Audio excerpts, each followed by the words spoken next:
ৰাজ্যত পুনৰ সংঘটিত হৈছে এক জঘন্য ধৰ্ষণ কাণ্ডৰ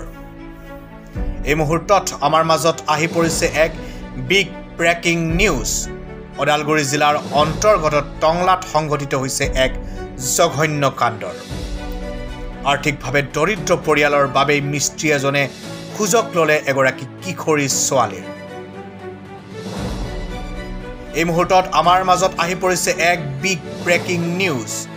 ঘৰত কোনো নথকাৰ সুযোগ লৈ প্ৰধানমন্ত্ৰী আবাসৰ ৰাজমিস্ত্ৰীয়ে 16 বছৰীয়া এগৰাকী কিশোৰীক ধৰ্ষণ কৰাৰ খবৰ পোহৰলৈ আহিছে এইবাৰ ঘটনাৰ স্থান ওদালগুৰি জিলাৰ টংলাত বুলি জানিব পৰা গৈছে 65(1) BNS RW Section 6 of POCSO Actor অধীনত লম্পট ৰাজমিস্ত্ৰী দীপু কলিতাক ওদালগুৰি জিলাৰ কাৰাগাৰলৈ প্ৰেৰণ কৰা হৈছে টংলা আৰক্ষীৰ দ্বাৰা উল্লেখযোগ্য যে ওদালগুৰি জিলাৰ টংলাত ৰাভা সম্প্ৰদায়ৰ এটি দৰিদ্ৰ পৰিয়ালত আবণ্টন হোৱা প্ৰধানমন্ত্ৰী আবাসৰ গৃহ নিৰ্মাণৰ কাম কৰিছিল টংলা বানচেৰিয়াৰ দীপু কলিতা নামৰ এগৰাকী লম্পট মিস্ত্ৰীয়ে তেনেতে যোৱা 28 ফেব্ৰুৱাৰীৰ দিনাখন ঘৰত কোনো নথকাৰ সুযোগ লৈ অহা ৰাজমিস্ত্ৰী দীপু কলিতাই দিনৰ 12 বজাত অকলে থকা 16 বছৰীয়া কিশোৰীজনীক উপৰ্যপৰি বলপূৰ্বকভাৱে ধৰ্ষণ কৰা বুলি জানিব দিয়ে প্ৰায় 3 দিনৰ পিছত পৰিয়ালৰ লোকে টংলা আৰক্ষীক অৱগত কৰাত টংলা আৰক্ষীয়ে লম্পট দীপু কলিতাক আটক কৰি আজি 5 মাৰ্চৰ দিনাখন 65(1) BNS RW Section 6 of POCSO Actor অধীনত লম্পট দীপু কলিতাক ওদালগুৰি জিলা জেললৈ প্ৰেৰণ কৰে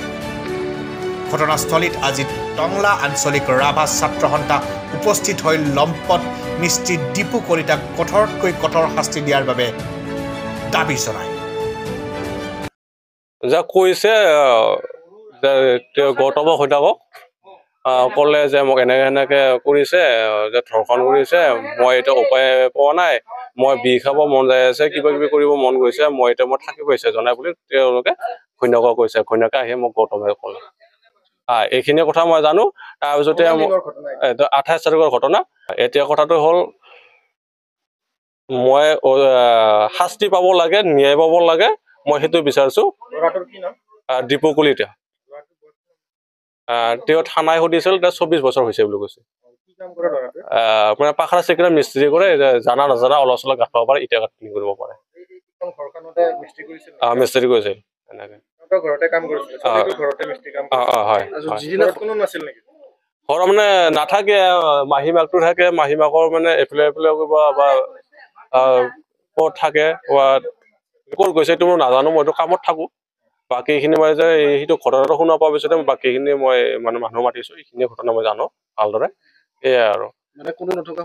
কোনো নথকা সুযোগ লৈছে মানে সেইটো মানে আগৰ পৰাই এটা মানে মই গম পাওঁ মতে সেই সুবিধা লৈছে আমি ইয়াত আহি গম পালো যে যি পৰিয়ালটোত এজনী নাবালিকা ছোৱালী আছিলে আৰু লগতে যি 28 ফেব্ৰুৱাৰী 28 তাৰিখে ইয়াৰে যিটো নেকি পকী ঘৰ নিৰ্মাণৰ মিস্ত্ৰী এজন আহে ইয়াতে আমি শুনিছো তেখেতৰ নাম দীপু কলিতা বুলি আৰু তেখেতে দীপু কলিতা নামৰ যি ব্যক্তিজনে তেখেতেই ঘৰৰ কোনো পৰিয়ালটোৰ কোনো সুযোগ নথকাৰ লৈ তেখেতে ছোৱালীজনীক বলপূৰ্বকভাৱে ধৰ্ষণ কৰে আৰু ধৰ্ষণ কৰাৰ পিছত এই ছোৱালীজনীয়ে আজি 3 দিন হৈ যোৱাৰ পিছতো ক'ব পৰা নাছিলে আৰু বহুতখিনি সাহস গোটাই ছোৱালীজনীয়ে তেখেতৰ ঘৰৰ ওচৰে কোনো পৰিয়ালৰ সম্পৰ্ক তেখেতৰ খুৰী হ'ব পাৰে চাগে তেখেতক তেওঁ অৱগত কৰে আৰু সেই খুৰীয়েকজনীয়ে আৰু ঘৰৰ গোটেইখিনিক অৱগত কৰাৰ লগতে গোটেই স্থানীয় ৰাইজে এই কথাটো তেওঁলোকে গম পোৱাৰ পিছত তেওঁলোকে ল'ৰাটোক আটক কৰি লগে লগে তেওঁলোকে আৰক্ষীক খবৰ দিয়ে আৰু টংলা আৰক্ষীয়ে তেওঁলোকক ল'ৰাজনক তেওঁ কৰায়ত্ব কৰি লগে লগে তেওঁলোকৰ একশ্যনটো কিবা কৰে আৰু লগতে আমি এইটো বিচাৰিছো আমি আজি ইয়াত খবৰ ল'ব আহিছো নিখিল ছাত্ৰ সন্থাৰ পৰা টংলা আঞ্চলিক সমিতিৰ পৰা আৰু আহিকিনে আমি খুবেই মানে দুখিত মৰ্মান্তিক হৈছো যিহেতু এনেকুৱা অমানৱীয় কাৰ্যবিলাক যি আমাৰ ইয়াত চলি আছে সেইবোৰ অতি সোনকালে নোহোৱা কৰিব লাগে আৰু এইটো আমি নিখিল ছাত্ৰ সন্থা টংলা আঞ্চলিক সমিতিৰ পৰা সম্পূৰ্ণভাৱে আৰু জোৰ দি কৈছো যে এইবিলাক যাতে আমাৰ স্থানীয় অঞ্চলত তথা আমাৰ টংলাৰ যি নিকটৱৰ্তী অঞ্চলবিলাকত যাতে হ'বলৈ নাপায় তাৰ বাবে আমি সকলোৱে গভীৰভাৱে প্ৰতিক্ৰিয়া কৰিছোঁ আৰু এই দীপু কলিতাক আৰু অতি সোনকালে যি দীপু কলিতা নামৰ ল'ৰাজন আনুমানিক বয়স তেখেতৰ 24-25 বছৰ এনেকুৱা হ'ব আৰু তেখেতক অতি সোনকালে যি ন্যায়িকভাৱে যি শাস্তি প্ৰদান কৰিব লাগে অতি সোনকালে আমি চৰকাৰৰ ওচৰত প্ৰশাসনৰ ওচৰত আমি অনুৰোধ কৰিছোঁ অতি সোনকালে তেখেতক শাস্তি প্ৰদান কৰিব লাগে যাতে এই পৰিয়ালটোৱে ন্যায় পায় তাৰ বাবে আমি আশাবাদী কলাইগাঁৱৰ পৰা অসীম শৰ্মাৰ ৰিপৰ্ট নিউজ টাইম 3